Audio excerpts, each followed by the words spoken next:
Kan sudah tahu kita begitu indahnya petunjuk Islam. Jadi terus adab ke masjid ado, adab ke pasar ado lah. Ado. Zikir masuk pasar ado lah enggak? Ado. Masa yo adab ke jadi pemimpin enggak ado? Jadi adab tu ado dalam setiap petunjuk. Nah, bagaimana adabnya? Kalau seseorang keluar dari rumahnya baca bismillah tawakkaltu 'ala Allah la haula wala quwata illa billah. Dia boleh membaca huditu wa kufitu wa uqitu. Nah, aku diberikan petunjuk, aku dicukupkan oleh Allah, aku dipelihara oleh Allah. Nah, kalau dia baca itu fatanaha, menghindar syaitan dari dia. Kalau dia keluar rumah berselindung dia dari apa? An adilla, au udalla, au zulima, au uzlama. Begitu. Saya berselindung kepada Engkau ya Allah daripada tersesat, menyesatkan orang, menzalimi, dizalimi.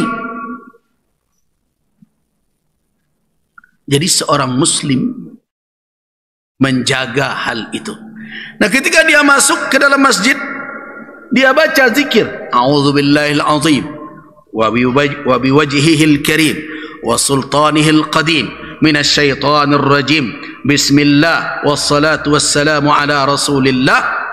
Allahumma iftah li abwaaba rahmatik, atau Allahumma ighfir li dhunubi waftah li abwaaba rahmatik. Kalau dia keluar, Allahumma ighfir li dhunubi waftah li abwaaba fadlik.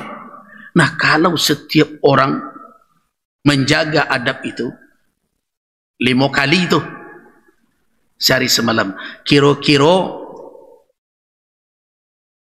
bisa tidak terperingatkan dirinya di dalam hidup? Terperingatkan. Ini sebenarnya kalau dijalankan petunjuk Islam kok, adona nama melencang-lencang, capek balik kanan bana. Kenapa? Tadi kok lain pengana di pasai, tiba panggilan azan. Takana adab iko balik ke Allah, jaga diri, berjalan dengan tuntunannya, bersihkan diri, ingat, siapkan diri untuk beribadah, kembali balik. Itu makanya seorang muslim selama menjaga salatnya, dia berpeluang sejauh-jauh membelok ke balik juga ke jalan nurul balik. Itu muslim. Tapi kalau sekali setahun saja, atau 2 kali setahun, ndak lo tentu adab nama daliko. Bila baliknya tu ke dan bana. Jadi makanya salat itu menjadi bahagian yang paling utama.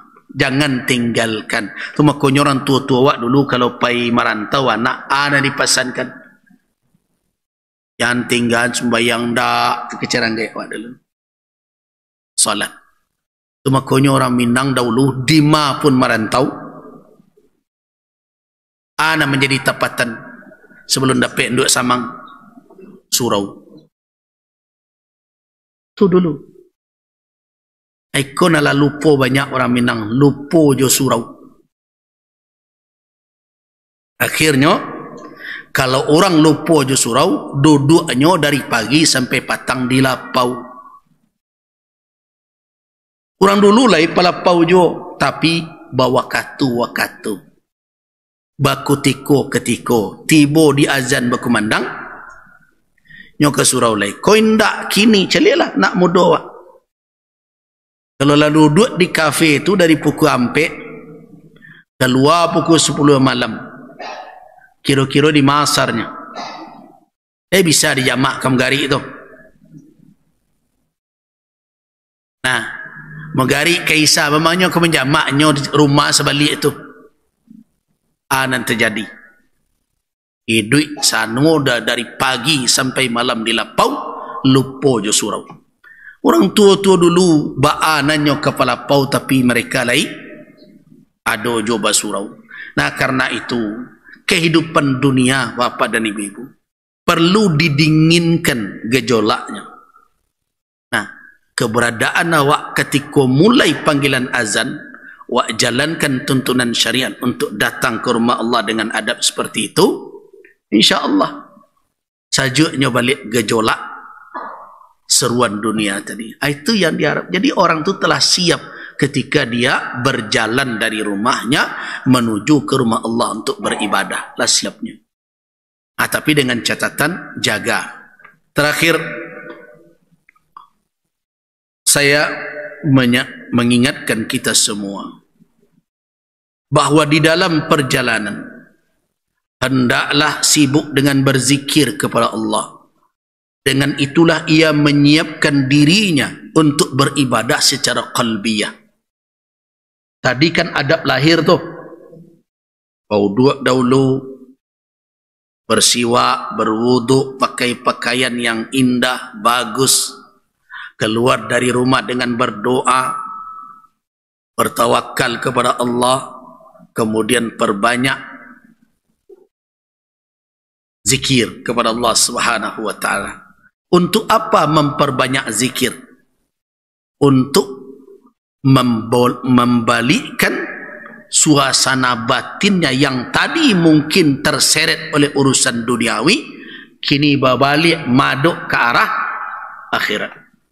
Nah, dengan itulah dia menyiapkan hatinya untuk beribadah kepada Allah. Ingat, di dalam salat awak kalah kaji, ada ibadah jasmaniyah atau ibadah jasadiyah yang dilakukan di jawari anggota tubuh.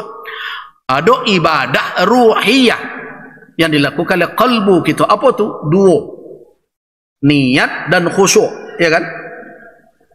Ada ibadah yang bersifat akliyah. Apa itu? Tadabbur. Jadi dalam salat kan ada 3 macam ibadah. Ibadah jasad, takbir, membaca, bergerak, rukuk, sujud, itu ibadah jasad. Kemudian ada ibadah akal. Apa itu? Tadabbur. Ayat Al-Quran yang dibaca, direnungkan. Kemudian ada ibadah qalbiyah. Apa ibadah qalbiyah? Ada 2. Apa itu? Yang pertama niat, yang kedua khusyuk. Nah, secara lahiriah tadi dah disiapkan. Berwudu, membersihkan diri, memakai pakaian yang rapi dan indah, berjalan dengan tenang, tak berlari. Nah, itu ibadah jasadiyah.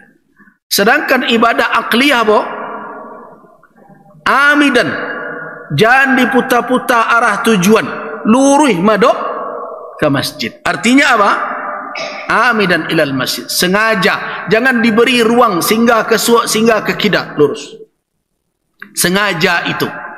Kemudian berikutnya ibadah qalbiyah, bagaimana menyiapkan doa dan zikir. Doa tadi dimulai dari mana? Wudu sajalah berdoa, kemudian keluar rumahlah berdoa, masuk masjidlah berdoa, dan termasuk menyiapkan agar hati munsarifan ilallah biqalbi, agar hatinya maduk ke Allah, hendaklah ayyastaghilla bidzikrillah. Di dalam perjalanan itu sibuk dengan mengisi zikir. Subhanallah, subhanallah wa bihamdi, la ilaha illallah wahdahu la syarikalah. Jadi kalau berdua bertiga, jangan jadian tu tempat bergunjing sampai tiba. Zikir. Nah, itu yang dikatakan oleh para ulama, aywayan bagi an yastaghilla bi dzikrillah, hendaklah dia sibuk berzikir kepada Allah, munsarifan bi qalbihi ila Allah, dan menghadap dia kepada Allah dengan hatinya, dan harus dijaga. Wala yatakhatta riqaban nas, dan jangan melangkahi pundak orang, duduk di tampek nalata suo. Cuma ini perlu dijaga. Bagi siapa nanti tiba dulu di masjid, ambil tempat paling depan. Ada awak ndak calilah Jumat yang belakang diisi dulu, baru orang ndak melangkai, itu ndak orang yang salah. Awak ndak memiliki adab dalam duduk di masjid. Tiba-tiba dulu. Karena itu masjid kau tak boleh dikapling. Kau ada perangai protokoler kini nak malih mencaliknya. Dek karena nak menyenang hati komandannya, nyontan sejadah ke muka dulu. Bacok tu kalau hadir di masjid-masjid yang biasanya Pemda yang mengelola, aduh sejadah di muka. Kau sejadah sia kau. Sejadah apa itu? Bako inyoma, bako sejadah tiba dulu. Jadi pejabatku betul-betullah kehilangan sikap kesederhanaan. Di dalam musaji pun yo kapling tampek untuk inyo. Itu tak patut itu. Bapak dan ibu-ibu tahu dah, ada beberapa negara yang punya pimpinan yang humble ya, yang sederhana. Kalau terlambeknya solat, di mana duduk di pintu ya di pintu. Nah terlambek. Kalau nak duduk mungko dulu tibo, ndak sajadahnya dulu tibo orangnya. Itu protokol seperti itu hanya menurunkan aturan dunia saja. Kalau memang dia terlambat, suruh belakang tu belakangnya duduk. Maka jika ada sejadah-sejadah terletak dan ada sejadah imam saja. Selain itu tidak boleh. Siapa nanti dulu duduk mungko. Nah, dan seperti itu tidak usah dibiasakan masjid awal. So adab di masjid, siapa yang datang lebih dahulu menempati yang awal. Kenapa? Supaya jangan melanggar orang yang datang. Apa di antara pelanggaran adab masuk masjid adalah yatakhatta riqaban nas, dilarang oleh Nabi orang melangkahi bahu orang lain.